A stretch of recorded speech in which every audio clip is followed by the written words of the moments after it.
It's 2 o'clock. Phil, you're muted. Go ahead and unmute yourself. We're a small room today. Okay. Can you hear me? Yep, we can hear you. I want to thank you both for showing up today. We have been encountering some challenges with Teams that people are in a waiting room to join our meeting but can't get on. And so we've been conveying these questions to IT because, not giving people access to these meetings is kind of really a problem. So, but we're trying to figure Teams out. I've been on Zoom for years. I have not used Teams. So thank you for braving the new app. Yeah, it's different. A little It different. is. Yeah. Yeah. Zoom's such a tried and true method, that Right. it's got all of its kinks worked out and so.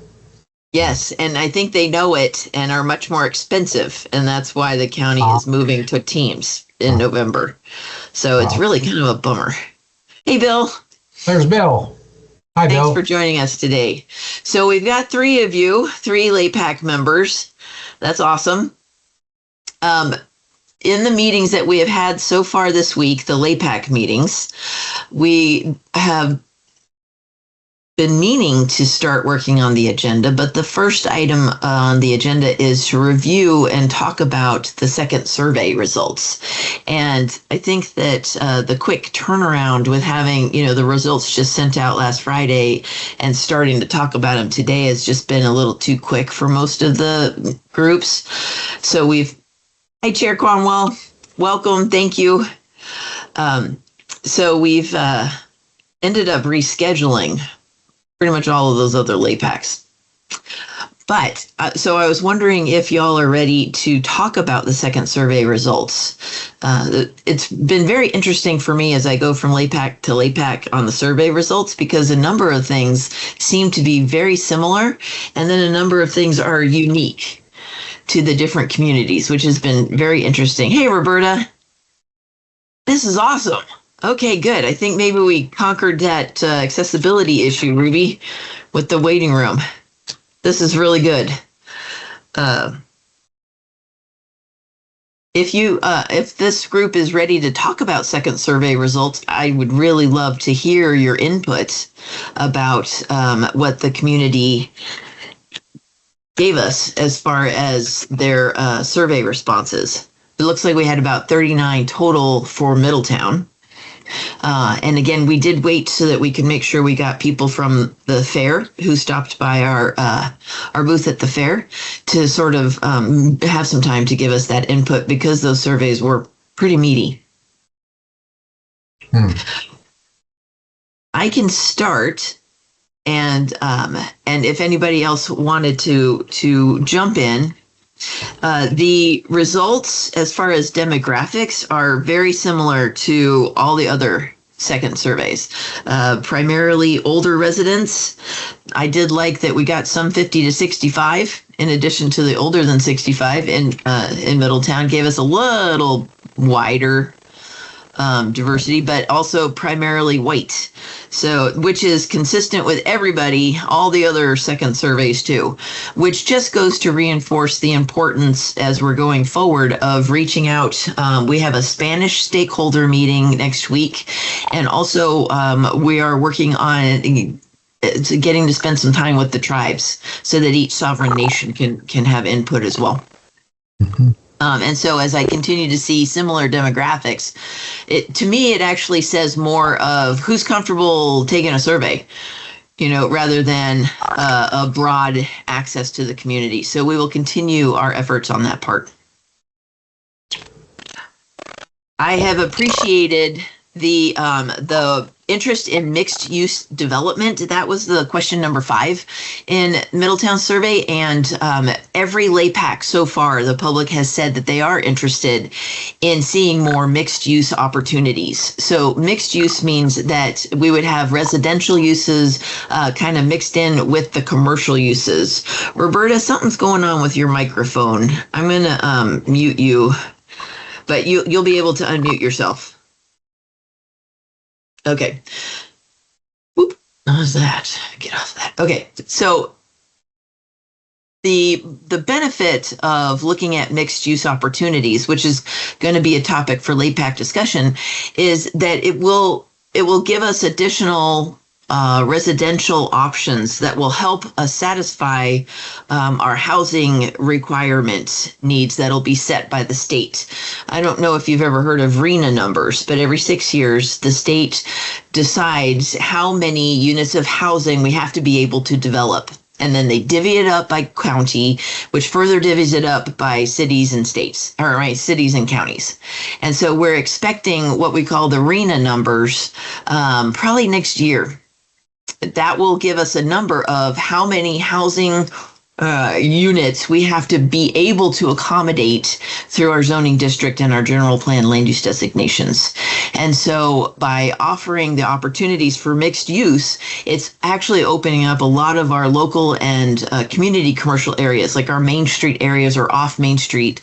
Not so much the service commercial, the higher impact, the louder, more industrial uses, not really those, but like an apartment over our pizza places or coffee houses or that sort of incidental residential use. Additionally, there's been a lot of interest in all of the different surveys about diversifying ag uses in ag land. And this question actually came from our departments.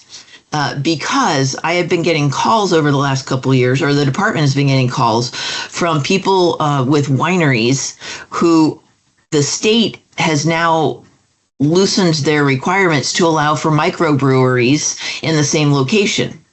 And as many of you are probably already aware, the wine industry is really struggling right now with a reduction in demand. And so they're looking for ways to diversify, including allowing microbreweries in their tasting room locations, as well as the option for using their grape products for distilleries. And so that's why this question was posed to the public to sort of assess community interests. So we've seen solid community interest again through all those LAPACs, all those surveys. One of the cool things, oh wait, hold on. I'm in the wrong section, just a second. Flipping to Middletown.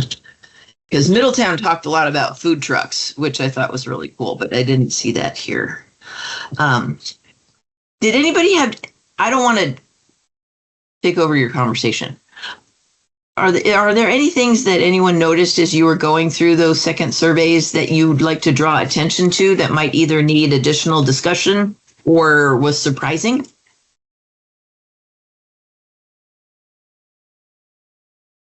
And you know what? There's no shame if you didn't get through the second survey.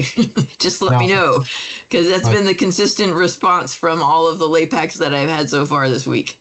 Yeah. I didn't see anything that, that jumped out. There's these common themes that like the very first time the General Plan Advisory Committee met, and were asked, what are the key features of Lake County that you like and hope to preserve?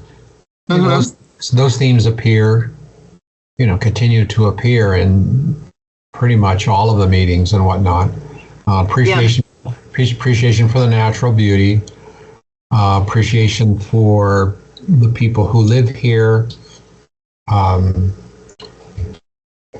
think in our area, we have small business in our area, which is appreciated. People like it, and so there's support for more of that in our particular area, the Rivieras, because and the ones that are in our area they struggle. They generally have limited hours and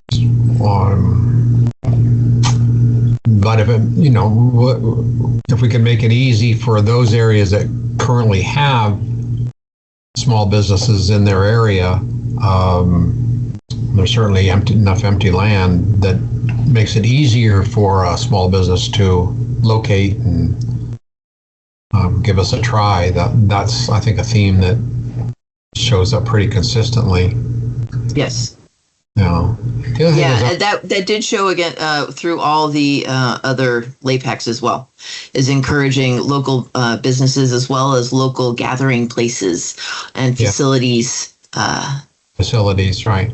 There's interest in, of course, our area is dominated by communities, both incorporated and unincorporated, but even most of the unincorporated ones are, located in what you might call small villages, and essentially the manufactured home parks and the mobile home parks, who have owners, that we've reached out to in the past and are very cooperative, very open to things. So the theme that came out in the first set of meetings locally, that were there ways for the county to partner with these communities to establish recreational facilities or other community services, whether it be a fire station, of course, a big one, or recreational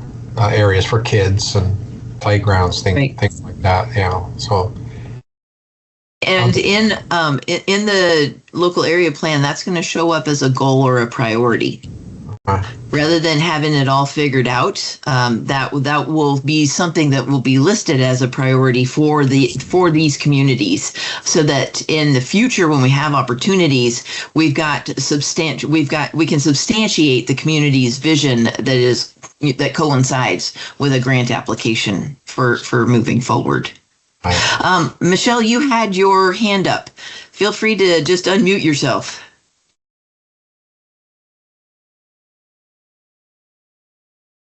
If you can. See, I don't see anything on my end.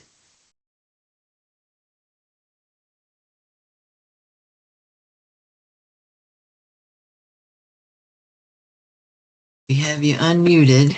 Well, I'll let you work on that. There we go. Oh, there we go. Thank you. Phil, I am a resident of the River. I think you just froze, Michelle.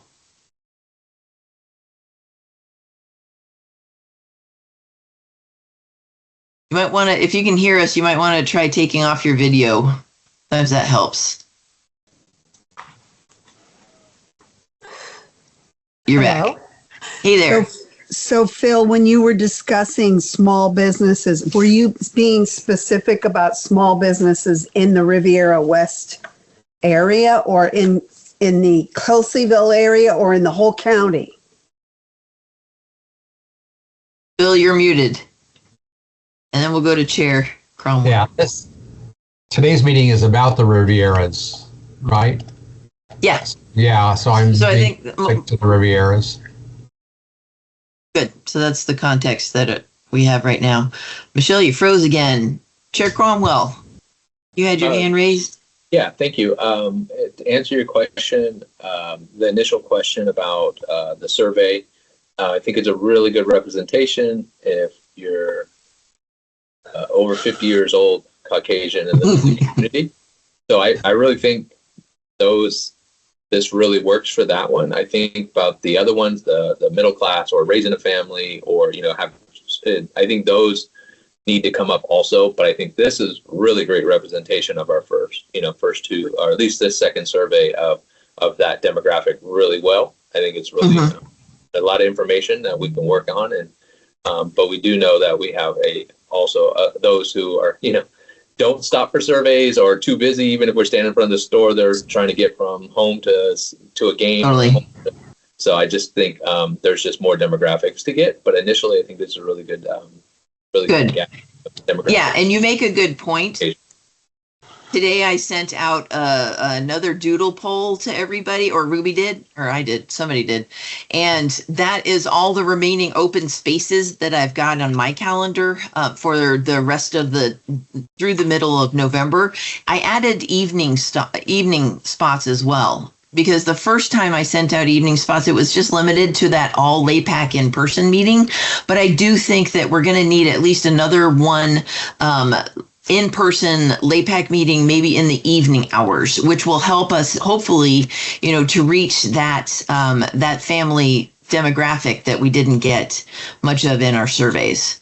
So please take a moment when you can to respond to that doodle survey so that not Bonnie, Ruby and I can send out some additional in-person meeting invitations. And Bonnie, you had your hand up. Go ahead.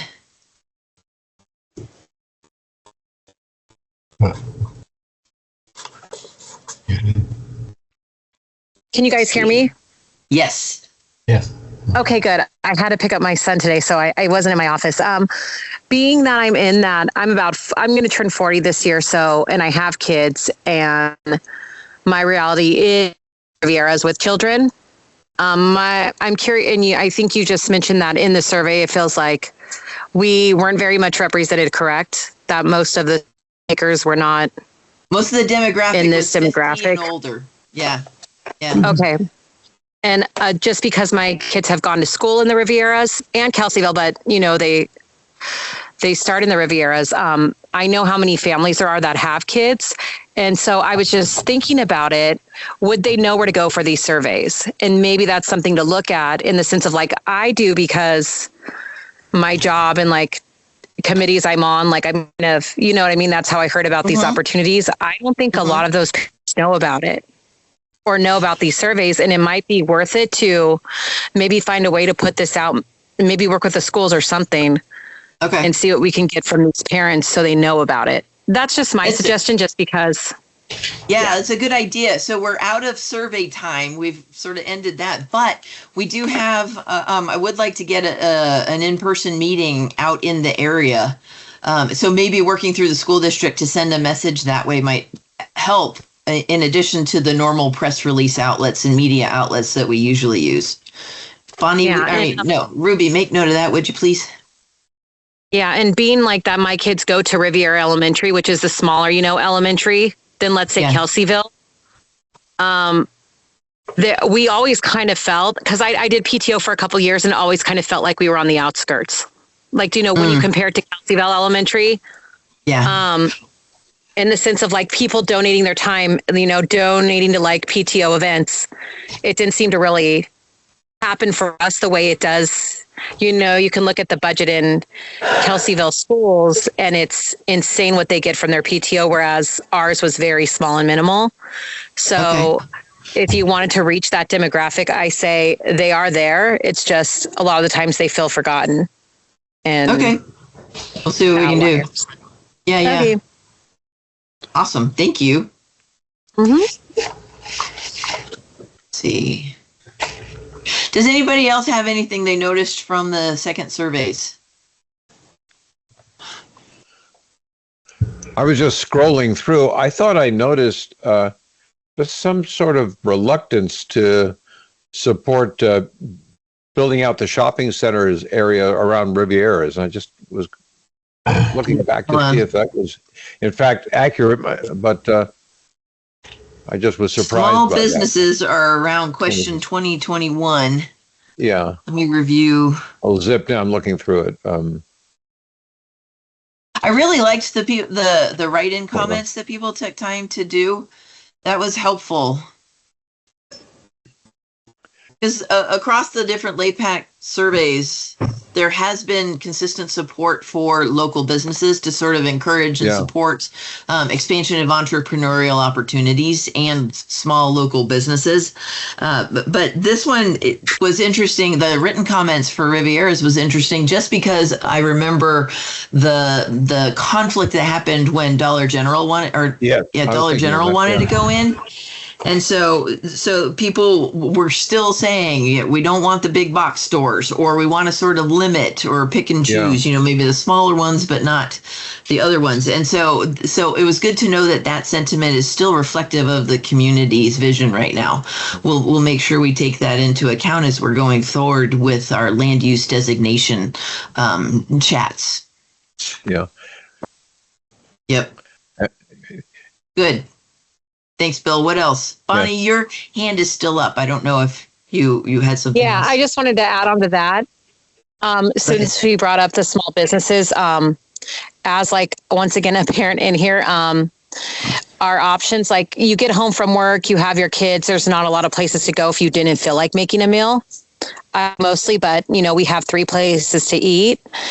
And I feel like that's very interesting. That might be interesting to some of the families around here where they might want the opportunity to bring in a couple more small businesses for that reason alone. The second would be that I feel we're kind of in this little area where you wouldn't really travel to unless you had a reason to come here. Like you're coming to Richmond Park because you know of Richmond Park, maybe you have a boat. I feel like if we want small businesses to do well in the Rivieras, their needs, and it might not even be an LPAC on the LPAC agenda, but I think it's good to note that, a lot of people don't know we exist in the sense. I mean, they do, but, how many people are going to drive past storefronts on the 281 or down Soda Bay Road? Right. And so you can say all that, you want to protect the small business, but at the same time, I can't tell you how many times I've seen like one shop switch owners multiple times. And I feel like it's because nobody knows they're there. And I feel like families are driving to Kelseyville to get like meals for their kids, to get, you know what I mean? Because there's nowhere to go here except for Pogo's and Artie's, and which are delicious, but just something to think about as a perspective of a parent here.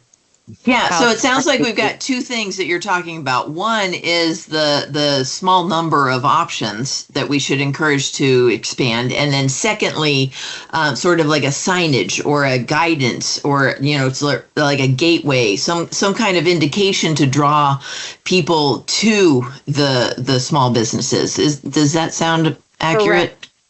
Okay. Yeah, and I think that'll help a lot of small business owners. Good. Because unless you're doing catering or traveling outside of the Rivieras, I don't think you're going to do as well as you could. Yeah, I was referring to question 6, which 48 respondents said no and asked if they would want to see more commercial development in the Rivieras, and 37 said no. I said yes. I was just surprised that there was that resistance, and it just seemed to me that maybe more education as to what kind of development would be appropriate is kind of the message out of that. Because I think, it's for all of us here, it's much more convenient to be able to deal with hop down to the market. It's just more convenient than going into Lakeport or whatever, and I think the area is going to grow, and just and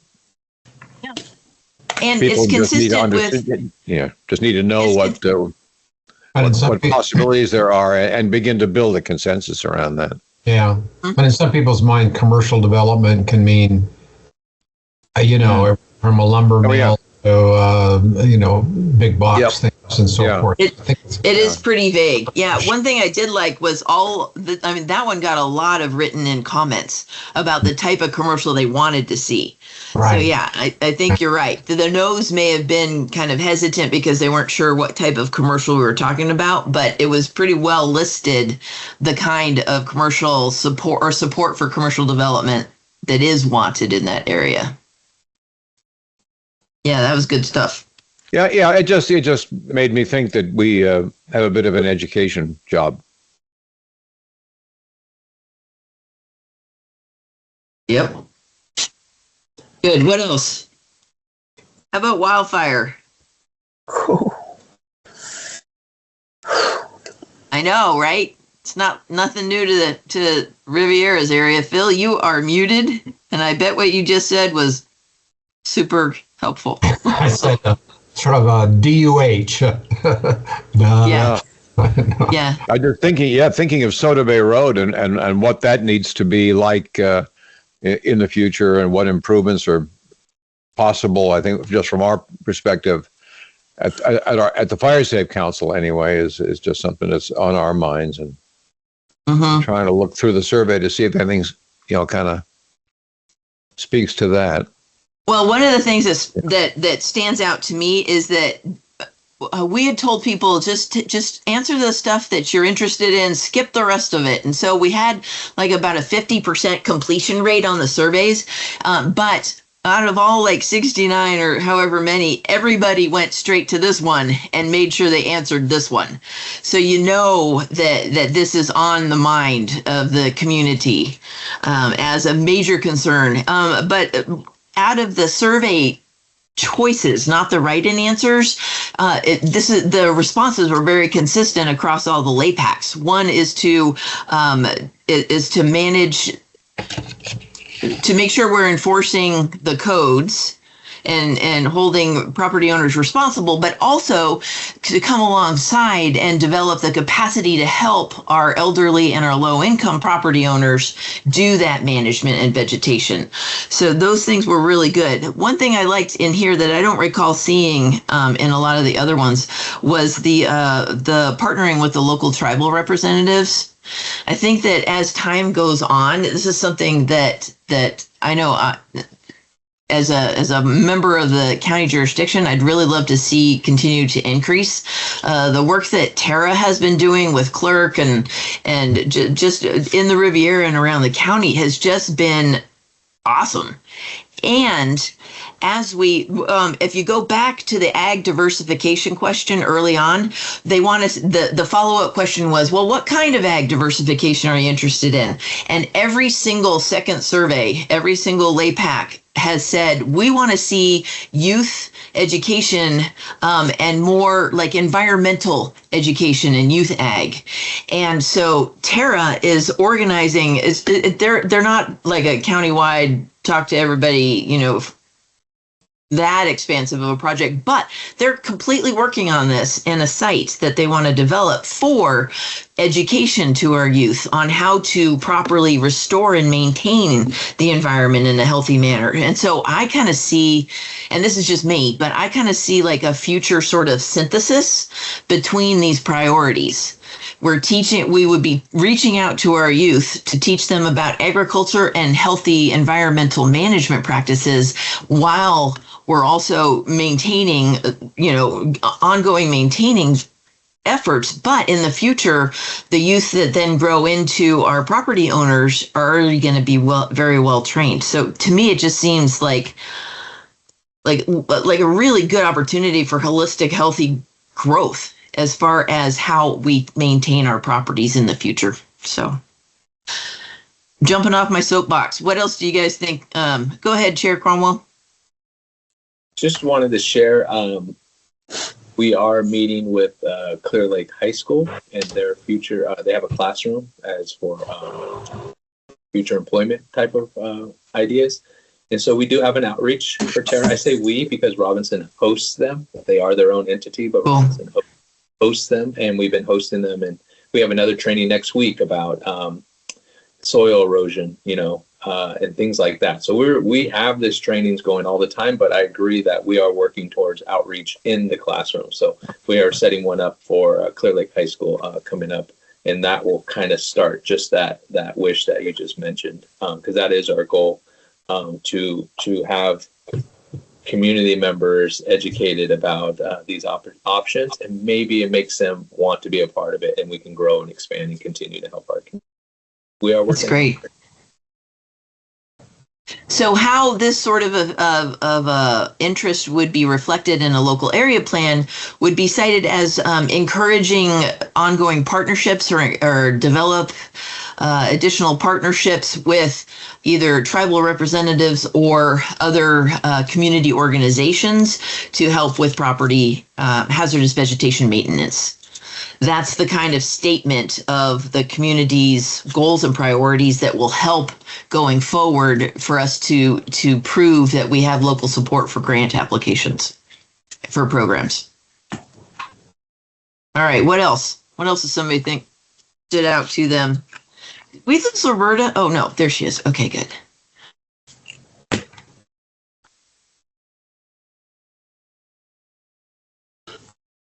Let's see. Here we got local businesses, vital communication services. This is no surprise. We need more broadband always rises to the top. But also a strong, pretty much all surveys have a strong emphasis on multimodal, whatever it means for like multiple ways of communicating to our residents in times of emergency, as well as sustainability for cell service in extreme weather and emergency. That was not surprising. Yeah, it's looking forward to 2050. It's hard to imagine what the communication universe is going to look like compared to what it is now. I mean, right now we have a problem communicating because, in the Rivieras here, we've figured that about half the people are not really connected through computers. I mean, they may have a cell phone and they may use it to call, but they really don't understand how to use it. They don't use computers. So it's a mix of legacy media and electronic media. But 25 years down the road, who knows what it's going to be? And so maybe some concerted effort between now and then to keep up with changes. Hard to anticipate, but we're going to. I suspect because the age of the population, we're always going to have a problem with a disconnect between some people and the newest, latest technology. So that's going to be something we need to think about is how to develop systems that will be able to reach everybody. And yes. It's a real problem for us, and I have no idea where it's going to be 25 years from now, so it's hard to anticipate. And even for the people who are plugged in or want to be plugged in, we have a problem because of partly because of the geography of the county and then the providers. So we have a patchwork of providers who don't have a great reputation. Some of them do have a good reputation, but they can only get to you if you're in a particular orientation to their equipment, for instance. And I think we need to take a bold step forward, essentially, and say that Lake County is going to pursue some way of provide incentives for one of these providers to, be a universal provider. Currently, the only universal provider is Starlink, and it's costly because what is it now, $400 or $500, just to buy the equipment to hook up. So the number of hookups isn't great. Their monthly rates aren't bad. I don't know. Maybe you have a program that. Just like, when PG&E does incentive programs to buy battery backups for your house or something like that. I'm not sure how the legalities work, but it occurs to me that we should do so. Otherwise, like Bill said, we're just going to sit around going, well, someday. Probably past, my due date to leave this planet, maybe something is going to be developed. I mean, Plus, the point of our area plan is not to have all of these details figured out, but rather to express the priorities of the community. And so this would look similar, this would probably translate into something about seeking ways to bring in developing technologies to our communities, but also something that came up in the Lower Lake survey was continuing advocacy to maintain landlines, using these, trying to preserve the modes of communication that we do have while bringing access to, future ways to communicate in the future. One of the issues with Lake County that we're never going to get away from is we've got hills and valleys and nooks and crannies, and it's really hard for the technologies to reach all of us. But that doesn't mean that we don't keep working on it and supporting it. So even with broadband, we've got that middle mile project going through from the state, which is awesome, but we don't have the last mile development. So something that could be interpreted, with trying to bring current and future technologies to our communities is finding support to develop, bolster, support, maintain, expand, last mile, or the technologies that bring that central communication ability into our neighborhoods, something like that. So that's how those things get translated in a community visioning document. So this is good stuff, but don't feel like we have to have it all figured out. Well, in the broader committee, we talked about the fact that also, broadband capacity also has an economic potential for it, because, as we learned during the pandemic, a lot of jobs can be done at home. High-tech jobs, good paying jobs. And we know just from our community, I'm sure Bill and his community too, know of people who love living here. I mean, they don't want to live in San Francisco, They want to live here and do their job, from their home here, but they have to have reliable broadband communication in order to do that. But in my vision of 2050, I really see a pilgrimage, really, of individuals who live and work at home, and they do that through, online enterprises, and they bring an economic boost to the county. And this telecommunication access also enables us to access services from people who don't live here. Like how you can go to Ukiah now. I went to the optometrist and she's on a TV screen. She's not here, but we can get those types of services to make up for the fact that we're having trouble recruiting, people, physical doctors here. That having that technology available to all of our communities opens up a lot of other services that is in addition to bringing people here and jobs that are that can support people in their homes. So yeah, this is all good stuff, but it's all so interwoven, and one benefit here touches other fields of interest in our community. So yeah, this is good. Okay, this meeting is like the high point of my day. You guys are awesome. I'm so it's really hard, I think, to anticipate what it's going to be like, what the communication landscape will be like. I mean, just think back 25 years to what it was in 1999.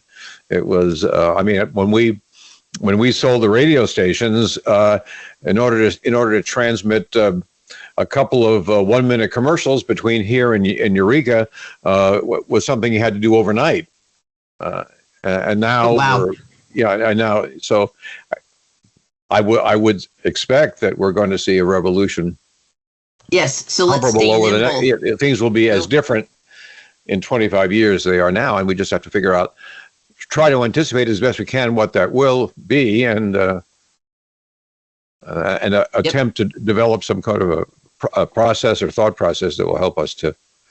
Indeed. Yeah, Chair Cromwell, did you have your hand? Take advantage of it or exploit it or use it. Yep. Yeah, it's a really good point. 25 years ago, where we're at, and for me, 25 years from now, I still want elders to have communication. So, like you were sharing, the emphasis is to make sure elders have a priority in communication, whatever that may look like, in schools. So our school in the Riviera doesn't fall behind, and maybe have something of a library where people can go get information in the future for communications that they can't be able to afford at their residence or anything. So I don't have anything like that. That's communal for us if we're needing assistance in the future, or even right now. I mean, we're all on our own trying to figure out. But where do we go for communication for those? We can't afford everything, but I do want there to be priorities for the latest and greatest opportunities for education and safety, and that's why I want to include the elders in that. Yeah, my hunch about where it's going to go is that. If you think back 25 years ago, you had the Record B, you had the radio stations, you had a very easy way to reach everybody. And now we're in this kind of no man's land. And I suspect it will return to some sort of technology that is more universally available. And whether that is cheap and affordable broadband for everybody, or something that we haven't even thought of as some hybrid terrestrial satellite system like that. But I think we'll I think we probably will evolve into something that's more universal, simply because I think that's the commercial imperative. If you want to make money, you have to be able to reach a lot of people at once. And I think the market will probably push it in that direction, but that's just my hunch. Well, Chair Cromwell's point is actually inspiring because one thing that the county is working on right now is talking about the community resilience centers, like establishing those in our different communities to serve as places to go in case of emergency, but outside of emergencies to serve as kind of community hubs, gathering places where you can come and access technology or things like that. And that might have some merit getting paired with where our elder population can go to access resources. Yeah, that's pretty good. Trina, it looks like you just took over the screen.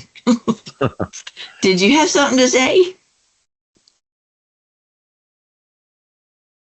I don't think we have to unmute you if you had something. Stop spotlight. Nope, cancel. Don't know what that means. Anyway, Trina, if you had something to say, go ahead and unmute yourself. Let's see, what else? Oh, let's go, because I don't remember. One of the things that really was a key issue in the Rivieras during that first survey was changing the golf course to a park, which I thought was intriguing. It sounded like there was a lot of discussion before and probably after that meeting about that particular topic. Is that from the sense that you all have, is that something that looks like it's going to happen, or where's that coming from? Is that your golf course, Bill? No, I think that's the is it the old Clear Lake Riviera Yacht and Golf Club? Oh, okay. Yeah, no, ours is. Up by the restaurant. Yeah, Mark's brought his daughter in, and they're trying to breathe more life into that and figure out some alternate revenue streams and stuff. So it's, I think, at least in the immediate future, that's the plan is to keep that running as an independent golf or resort type entity of some sort. I didn't know there was a yacht club out there. There was down where the harbor is. The harbor is where the fire was recently. Okay. There's a and there was at one point it was all part and parcel of one entity. I know they were a big client of ours years ago, but they just never could get it going, and for a whole bunch of reasons. And so I think they split it up and they sold off the harbor. I know some of the holes in the golf course that they planted grapes, so there are vineyards there, and That's cool. And the restaurant seems to be alive. I don't know how well it's doing, but it seems to be, functioning. And so it's kind of three entities now. But I think that's the golf course they were talking about. So one thing that came up in Lower Lake meeting or survey that I was not aware of, and that is Sunrise Shores. Their planning area, it said that their community is kind of divided, part of it in the Rivieras and part of it in Lower Lake. And I hadn't even thought about that. So that's a new one on our radar. When we do have the all LAPAC in-person meetings to talk about our planning area boundaries, that's something we're going to add to the list for both Lower Lake and Rivieras, because I thought that they were all in Lower Lake. I've never heard anybody talking about Sunrise Shores when we talk about Riviera's area plan. Do y'all have any sense of that or any position one way or the other? April? Am I unmuted? Can you hear me? Can hear you, but your phone, I think, or however you're getting your sound is causing an echo. I'm getting so many echoes, it's hard to hear you. I'm at Riviera Elementary School right now. Oh, darn. Hold on. Is it any better? Mm-mm. Not really, but I see you listed twice. I'm at Riviera Elementary School right now. I'm subbing for the principal, but the kids are gone, so I'm good. Yeah, so the Sunrise Shores, part of it is in the Kelseyville district and the other part is in Lower Lake. You mean the school district? Correct. Okay, good. Well, that makes it appropriate for us to discuss as a LAPAC then, because we don't have anything to do with school districts. We just have planning areas. Mm-hmm. So cool. Okay. Well, thank you. That helps helps me understand a little bit. Trina, it looks like you want to say something. Jump in. Can you hear me? Yep. What I was going to say before was maybe the homeowners association. Sorry, I got a call. Homeowners associations could be the place that the gathering for the high tech or something in the areas that don't have it at their home, because every Riviera has a homeowners association. So that may be something to look at in the plan for the future. Like Bill said, Good idea. what the future is going to be, but that could be a gathering spot or a location where that high speed ability could be focused on. Thank you. So I've been to, I think, is it the Kelseyville Riviera that's right next to Artie? So I've been to that one. Does each HOA have a similar sort of office space and Yes. gathering space? Okay, cool. Yes. Yeah. That's great. And we've Good. had Thanks, some- Trina. It's a good idea. And we're finding too that there also are small, not exactly HOAs, but in some of the mobile home parks and stuff like that around here, and they also have spaces. So they're, if an objective was to create a network of community gathering spaces of some sort, that would be a place to begin to build that infrastructure. Sure. Good. Yeah, that idea has a lot of value in that our neighborhoods could always use a central gathering place to foster cohesiveness as well, so that neighbors know each other, which helps in times of emergency also. I'm sorry, but I have to back out. I have a delivery downtown Kelseyville that needs the benches are being delivered. Anyway, whatever. Thanks, Trina. Trina, watch you, watch sorry. for a press release probably early next week on additional meeting opportunities too. So thank you so much for joining us. Sounds good. Sorry. Have a good day. Bye, everyone. Awesome. Just to follow up on that, you will have received by now a doodle poll for a number of other additional meeting options. I think that I was only planning on one in-person meeting for all the LAPACs together to talk about community growth boundary or community planning area changes. But I really feel like when we're going to talk about our land use designations, it would still be a great idea for our LAPAC, only our LAPAC, to talk about it while looking at paper maps on a table, like our old-fashioned technology, paper map, Sharpie, Post-it note. And I think we could really move through it pretty well there. But secondarily, want to make sure that we have as much public interaction time and access time. And so you'll note that in this last doodle poll link that I sent you, there are a bunch of evening hour options. So if any of those work for you, let me know, please, because I want to end up in this process kind of with all of us knowing that we did the best we could to draw in as much public input and make public access to this process as easy as possible.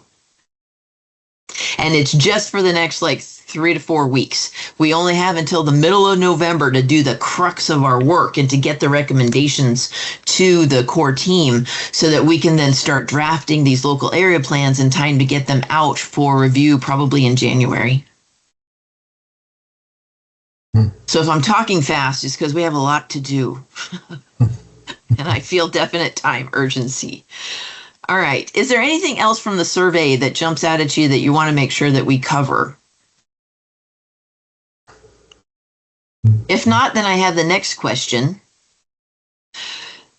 and this was also in the survey, but do you feel that there are any communities within the Riviera that require special policy or design guidance? And what I mean by that is, one thing that the Rivieras already has going for it is it's in a residential design overlay, which is typical of what you see in our HOAs.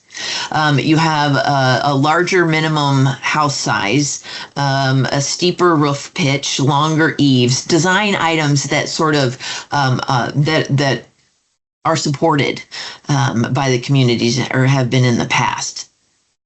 Is Soda Bay in our area, or is that in a different? Because that's just a community that comes to mind as a place that might benefit from that.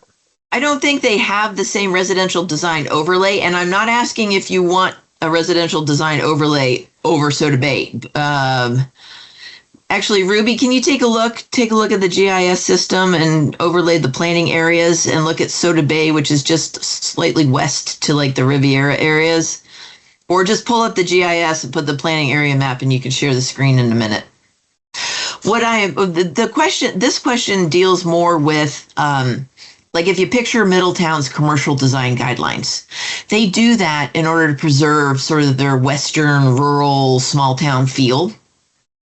And this question is getting presented to the LAPACs to see if there is a desire to either maintain or establish similar kinds of regulations on development to sort of foster community identity through design. Has that ever been a topic of conversation in the Rivieras in any of our HOAs? Because we don't really have it. Well, all the HOAs have CCNRs, and that define what you can build and what you can do with your house. And the key concept for most HOAs is the term uniformity, right, or conformity, either one. And, you know, some people grouse about that when they want to paint their house black or something like that. But we just shrug our shoulders and say, no, that's the founders of this community desired that there'd be some similarity, you know, throughout the community in terms of what's acceptable. So, and I think for the most part, those are enforced. Of course, we certainly do. Yeah.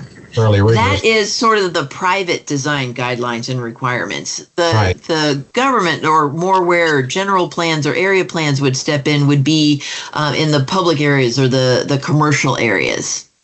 Oh, I see. Has there been any strong intent voiced that you know of for design guidelines for our commercial zones in the Rivieras? No.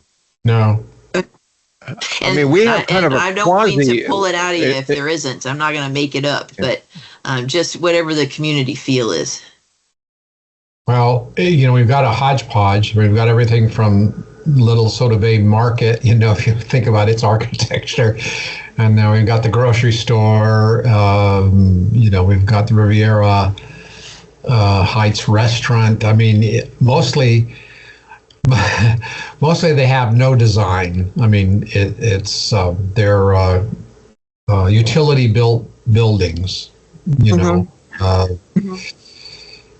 That's yeah, but if the community is not really pushing to change it, then it's kind of a if it ain't broke, don't fix it sort of thing.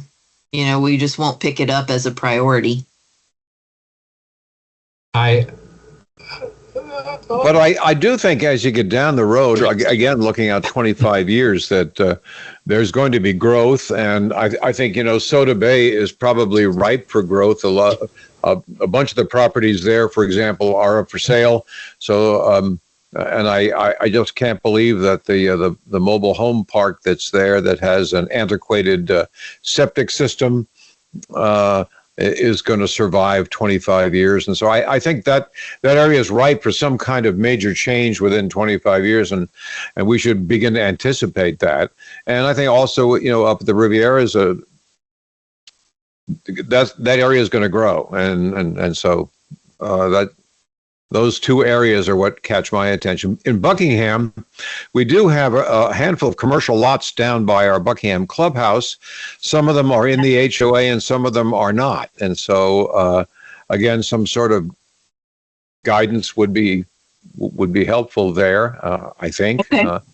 But it's the communities of Soda Bay and the commercial area in Kelseyville Riviera that really stick out to me as we should think about that and think about how they're likely to grow and what's likely to happen.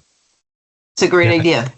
I think it's not a matter of either acceptance or support. It's just they've all been there so long. I don't think there's been a new commercial building built anywhere along Soda Bay Road in the last 30 years. I didn't know, something like that. Like, I can't think of one, but. However, I wanted to say where they took that building down across from Riviera Foods. I have heard rumors, at least the contractors have said, that they do plan on building something there. I had heard it was going to be like a Mexican type grocery store, restaurant type thing. I'm not sure, but I do believe because of the growth, I agree that's going to happen. Some type of uniformity would be a good thing for us to discuss. And again, we may not get it all hashed out in the next 3 weeks, but if it sounds like a priority, then it could translate as far as like the community development department will work with the Riviera communities to develop future commercial design guidelines or to foster a community identity through design, something like that. So that it's kind of like sticking a pin in it for future work. Good. All right, let's hold on to that one. Let's see. Any other ideas on that topic? Well, this mandate it all has to be Mediterranean. There you go. What is it? Okay, can we just do anything but the Lucerne theme? Because really, I don't get it. I just never got that. And yeah, Mediterranean is fun. Although all through Florida now, there's a de-Mediterranean. Or de-Tuscanization, I think is the term they use. That's now the thing that's going on. So, fashion, it's so flighty. Okay, let's see. I think that's about all I have for you right now because the land use designations we need to do in person, and you'll look. I don't think we have any outside from developers, but we'll do that in person, looking over a map. Community growth boundary amendments. So we did send on Friday. We did send a map of the Riviera's planning area with any potential amendments that had been proposed so far, as well as roads. So we have them for context and community growth boundaries and the existing land use designation. So you can see the existing uses sort of that are set forth right now. And but what I found was those maps were so big that I think it was blocking some people from receiving our emails in the first place. So Ruby's going to send out a repeat of the attachments that we had before, so you'll have it up early in your email bank, but without the maps. We did post then the maps all on the Lake County 2050.org website. And so anybody can go there and take a look at the map, and we'll have the large sizes available when we meet in person. Anything else? Policy changes or additions from the existing general plan or local area plans. If you're at all able, it would be great if you would peruse, just sort of skim through the Riviera's area plan to take a look at not so much just the general text, but go down to like where you get to the bullet pointed stuff. That is our goals, priorities, and implementation programs for the Rivieras. If you see anything that you feel no longer belongs or needs to change, that would be helpful information for us to know at our next virtual meeting, because we're going to carry over a lot of the stuff that hasn't been completed yet, unless it sounds like it's no longer consistent with the community vision. You can find the local area plan on the community development website in the planning division under planning documents, or you can just Google probably Lake County Riviera's area plan. I'll take you straight to it also. And so if I could assign that for homework for you before our next meeting, I think that'll really help as we go through those and keep and discard and talk about them. So This has been seriously the best LAPAC meeting I've had all week. We've actually covered things on the agenda. We've accomplished stuff. Thank you. So you are still holding the next virtual meeting on the 18th? We will keep all currently scheduled meetings. The additional meetings are if we need them virtually, except for the evening meetings. I might add a few of those on just to make it easier for members of the public to sort of join in, and we can just kind of do a summary of what we've covered so far to see if there's anything else they want to talk about on those topics. I'll be gone next week, so I won't be there at the 18th. I'll see if I can get someone else. And That'd be great. I'm away until the 30th or so. And then you guys have lives. It's okay. I'll let you. And then the in-person meeting is still on the 21st, right? In the evening? The in-person is both that Friday, I think the 18th, and then that following Monday. Two of them. But those are the all LAPAC together to talk about planning area boundary meetings. So we'll have those big maps on multiple tables. Yeah. And so multiple LAPAC people will be talking about that, like the Lower Lake people and the Riv people talking about Sunrise Shores. Okay. And then, I was going to share some demographic that we had just compiled for a project that the Fire Safe Council has undertaken, where it ended up identifying for us the number of residences in our area of the Fire Safe Council, which pretty much overlaps almost exactly the Riviera local planning area. Okay, so we found there were 3,531 residences in sort of our little service area for the Fire Safe Council. Generally, if you kind of multiply that by 2.5, you get a reasonable estimate of population, which puts it at something over 70,000 or over 7,000 people. We've always used the figure about 7,800. As Totally cool. Yeah, so it's pretty good, pretty accurate. Yeah, it's a good solid chunk of people. Yeah. Awesome. That is all I have for you today. Roberta, you have been oddly silent. Is there anything you wanted to add to our meeting?